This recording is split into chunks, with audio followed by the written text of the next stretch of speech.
Vicky pros ஜோதிட நுண்ணறிவு பேஜுக்கு உங்களை வரவேற்கிறேன். நேரடியாக இன்றைக்கு கிளாஸ் நம்பர் 17 மிதுன லக்னத்துக்கு எந்தெந்த கிரகம், அதாவது ராகு கேதுக்களை சேர்க்காம சூரியன்லேருந்து சுக்கிரன் வரைக்கும் எந்த மாதிரியான காரகம் ஆதிபத்தியத்தை கொடுக்கும். ப்ரீவியஸில் நம்ம இந்த காரகத்தெல்லாம் எழுதி வச்சு பார்த்துட்டோம். பார்க்காதவங்க பின்னாடியில் போய் பாருங்கள். கிளாஸ் எல்லாமே அவைலபிளாக தான் இருக்கும். கண்டிப்பாக ப்ரீவியஸில் உள்ள வீடியோஸ் போய் பாருங்கள்.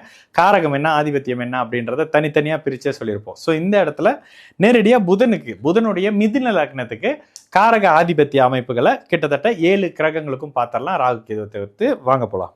மிதுன லக்னத்துக்கு சூரியன், இவருடைய ஆதிபத்தியம் என்னது? 3ஆம் வீட்டு ஆதிபத்தியம். 3ஆம் வீட்டு ஆதிபத்தியம் என்ன? இளைய சகோதரம், முயற்சி, புகழ், கீர்த்தி, எழுத்து, கவிதை, கட்டுரை, இதெல்லாம் இந்த 3ஆம் பாவகம். நீங்க எவ்வளவு முயற்சி பண்றீங்க, எவ்வளவு அந்தஸ்தா இருக்கீங்க, எவ்வளவு புகழா இருக்கிறீங்க, 3ஆம் பாவகம். அதே மாதிரி இந்த ஆதிபத்தியம் பார்த்தீங்களா, இந்த சூரியனுடைய காரகம் என்ன? அதிகாரம், அப்பா, பவர், அரசாங்கம், அரசியல், இதெல்லாம் இந்த சூரியனோட தன்மை. ஓகேங்களா? இப்போ இதுக்கும் அதுக்கும் பார்த்தீங்களா, ஆக்சுவலி ப்ரீவியஸில் உள்ளதை தான் கோத்ரூ பண்ணுறோம். இந்த சூரியன் எப்படி இங்கே செயல்பட போகிறாரு? இந்த சூரியன் இங்கே நீச்சமாகிறாரு. இங்கே அவர் நீச்சமாக வரல, இந்த இடத்துல நீச்சமாகிறாரு. நீச்சமாகும் போது இந்த இடத்தோட பலனை குறைச்சி செய்ய போகிறாரு. இதே இடத்துல அவர் நீச்சமானா இந்த இடத்துல சனியோட சேருவார், நீச்ச பங்கம். இந்த இடத்துல இந்த வீட்டு பலனை அதிகப்படுத்தி செய்வார். ஆனால் இவர் பாபத்துவமாயிருவார். அப்பா கெட்டு போயிடுவார். ஆனால் நீங்கள் அந்தஸ்தோடு இருப்பீங்க.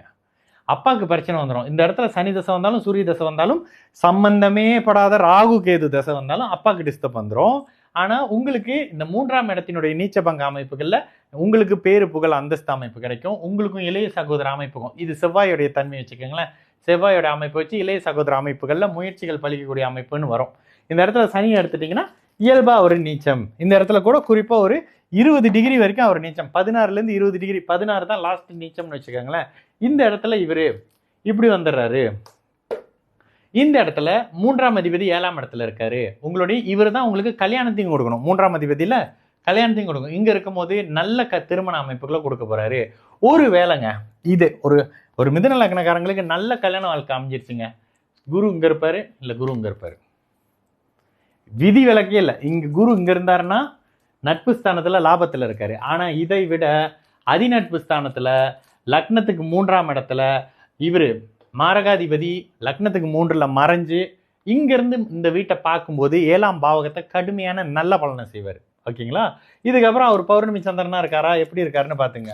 ஒருவேளை இப்படி வந்துடுறாங்கன்னு வச்சுக்கோங்க, அட்டகாசம். இதில் கூடவே சூரியன் இங்கே இருந்தாருன்னா சுக்கிரன் இங்கே எங்கேயாவது தான் இருப்பார். இந்த இடத்துல இருந்தாருன்னா ஒரு மாதிரி அட்டகாசம்னு வரும். ஓகே, சூரியனை பற்றி மட்டும் பேச போகிறோம். இந்த சூரியன் இங்கே வந்துடுறாரு. இவர் தாங்க அரசாங்கத்தில் பெரிய ஒருத்தர். லக்னாதிபதியின் பலத்துக்கு ஏற்ற மாதிரி லக்னாதிபதியை எங்கே போடலாம்? லக்னாதிபதியை இங்கே வைங்க. ஓகேங்களா? ஆக்சுவலி லக்னாதிபதி இங்கேயும் இருக்கலாம். இந்த ஜாதகத்துக்கு மிதுன லக்னத்துக்கு 8ல் லக்னாதிபதி கெடவும் மாட்டார், மறையவும் மாட்டார். மறைவார், பட் கெட மாட்டார். இந்த இடத்துல வந்துடுறாரு, குருவின் பார்வையில் வந்துடுறாரு. சிம்மம், சிம்மாதிபதி சூரியன் எல்லாம் சுபத்துவம். ஓகேங்களா? இந்த இடத்துல சந்திரன் இங்கே வச்சுங்க. நீங்கள் லக்னத்திலே வச்சுக்கிட்டா கூட ஓகே தான். இங்கே வச்சுக்கிங்க லக்னத்தில்.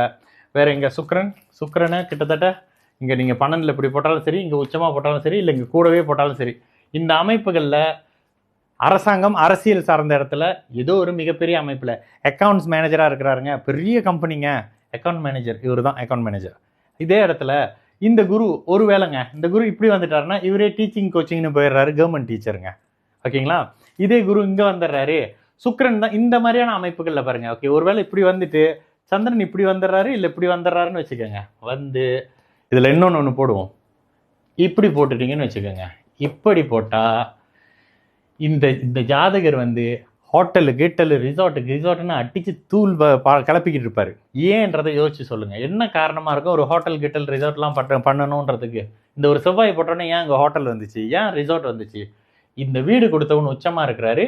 ஆக்சுவலி இந்த இடத்துல லக்னத்துக்கு 8ல் அவர் மிதுன லக்னத்துக்கு இருக்கக்கூடாது. ஆனால் இந்த 2 கிரகத்துக்கு வீடு கொடுத்த ஒரு உச்சம்ன்றதுனாலையும் இவர் கிட்டத்தட்ட லாபாதிபதி லாபஸ்தானத்தையே தொடர்பு கொள்றாருன்றதுனாலையும் இந்த அமைப்புகள் இதில் என்ன ஒன்று வச்சுறீங்களா, லக்னம் சுபத்துவம், லக்னாதிபதி சுபத்துவம். இந்த செவ்வாய் தசை வராத வரைக்கும் இவர் சேஃப்.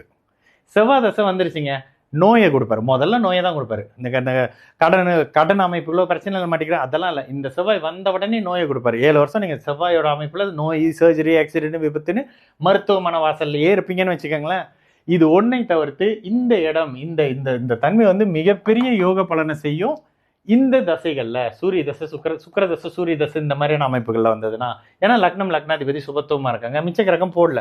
ஒருவேளை இந்த அமைப்புல இவர் வர சுபத்துவமா போடணும்னு நினைச்சீங்கன்னா, இந்த இடத்துல பாக்கியாதிபதி பாக்கியஸ்தானத்திலே இருக்கிறாரு, சுபத்துவமா இருக்கிறாருன்னு வச்சுக்கோங்க. இந்த இடத்துல அவரோட தொழில் மாறும். ஏன் தொழில் மாறும் அப்படின்னா, இந்த இடத்துல சூரியனுக்கு சனியோட பார்வை வந்துருது, சுக்கரனுக்கு சனியோட பார்வை வந்துருது. இந்த இடத்துல வரும்போது இங்க தொழில் அமைப்புகள் மாறும். ஆனா சுத்தி சுத்தி என்ன ரிசார்ட் வச்சுக்கிட்டு இருந்தவர் இந்த இடத்துல ரிசார்ட்ல கிளீனிங் சர்வீஸ் மாதிரியான அமைப்பு பண்ணிட்டு இருப்பாரு. கொஞ்சம் இந்த இந்த தன்மை குறைஞ்சிரும். ஓனர் இல்லை, இவர் சனி பார்த்துட்டாருன்னா இந்த இடத்துல சூரியன் அடி வாங்குறாரு, சிம்மம் அடி வாங்குது. இந்த இடத்துல ரிசார்ட் ஓனர் இல்லைங்க, ஆனா ரிசார்ட்ல கிளீனிங் சர்வீஸ் இவர் தான் வச்சிருக்கிறாரு. இப்படி தாங்க பலன் எடுக்கணும். கொஞ்சம் டிஃப்ரெண்டா உங்களுக்கு வரும். அப்போ இந்த மாதிரியான அமைப்புல ஒரு பிளானட் இங்க வந்தா பலன் மாறும், ஒரு பிளானட் அங்க போனா பலன் மாறும். இதனாலதாங்க இந்த யாராவது ஒருத்தவங்க சும்மா மிதுன லக்னம் சுக்கிரன் 11ன்னு சொல்லிட்டு அப்படியே அரை மணி நேரம் வீடியோ போட்டுக்கிட்டு இருப்பாங்க. ஒரு காசுக்கு புண்ணியம் இல்லாத வீடியோவா இருக்கும். இவ்வளவும் சேர்ந்தா தாங்க பலன். ஒரு வாரத்துல சுக்கிரனா ஓ சூப்பர் 5ஆம் இடத்தை பாக்குறாரு, 5ஆம் இடத்துல இருந்து அருமையான பலனை செஞ்சுக்கிட்டு இருப்பாரு. பார்த்தா சுக்கிர தசை போட்டு பிச்சுக்கிட்டு இருக்கும். ஒரு வேலை அப்படி வச்சுக்கோங்களேன், இப்படி வந்துடுறாரு. சுக்கிரனே அஸ்தகங்கம்மாயிராரு, குரு அப்படி மாத்தி போட்டிங்கன்னா 8-12 சுபத்துவம் சரவீடு சுக்கிரன் என்ன பண்ணுவாரு, வெளிநாட்டுல இழுத்துட்டு போய் சுக்கிரனுடைய காரக வழியில போட்டு பிரிச்சு எடுத்துக்கிட்டு இருப்பாரு. சுக்கிரன் அமாவாசை சந்திரனோட சேர்ந்து சனி பார்வையை வாங்கியிருக்காரு. அப்ப இந்த அமைப்புல என்ன வந்துடும், சுக்கிர தசையில வெளிநாடு 12ஆம் அதிபதின்ற காரணத்தினால வெளிநாட்டுக்கு போய் 8-12 சுபத்துவம், வெளிநாட்டுக்கு போய் 8-12 சுபத்துவம். ஆமா, போயிட்டு பாதி 10 வருஷம் சுக்கிர தசையை அல்லோல பல்லோல பட்டு திரும்பி வந்துடுவீங்க 8ல செவ்வாய் இருக்கிறனால. இதுதாங்க இந்த ஒரு பிளானட்டை போட்டு கேள்வி கேட்காதீங்க, ஒரு இதை போட்டு கேள்வி கேட்காதீங்க. மிதுன லக்னம் எப்படி இருக்கும், சிம்ம ராசி எப்படி இருக்கும்னு கேட்பீங்க. மிதுன லக்னத்துக்கு சிம்ம ராசிங்க, மிதுன லக்னத்துக்கு கும்பராசிங்கன்னுவீங்க. ஸோ ஏன் பலன் எடுக்க முடியாதுன்னா இதுதாங்க காரணம்.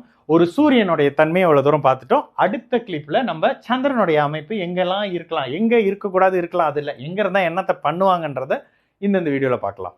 அடுத்த கிளாஸ்ல மறுபடியும் சந்திக்கலாம். நல்லது நடக்கும், எல்லோரும் நல்லா இருப்போம். வணக்கம்.